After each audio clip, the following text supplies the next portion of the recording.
I thought it was important to give an overview of the drug pandemic in Brazil. We lost 93,000 Americans last year to mostly opioids. And that statistic is double because so many times people overdose on fentanyl or heroin and they don't even show up in the statistics.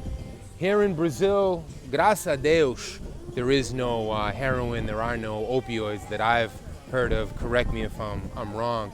But here there's a massive pandemic of crack cocaine, especially in Rio de Janeiro, Sao Paulo.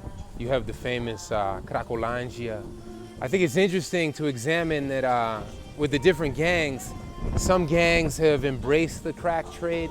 Other gangs have said absolutely not, because if we introduce crack to our neighborhood, very easily we'll lose a lot of our soldiers or gang members. So there's this interesting dynamic. This is Vidigal behind me.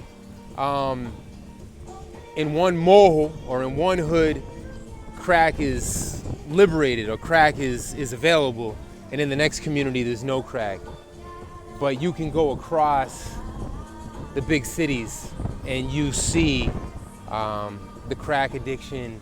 It's extremely ugly. I don't think there's even a US comparison. Maybe the most oppressed communities in Los Angeles in the 1980s, when of course the Central Intelligence Agency and the US government were fully involved, and that came out in 1986 with the Kerry Commission in US Congress. Nonetheless, whoever went to jail, there was complete impunity. Whereas here, the police every day, all day, invade the favelas, invade the communities, and there's a war. I heard one quote that our community is peaceful until the police arrive. And I think that sums up the violence in Rio de Janeiro.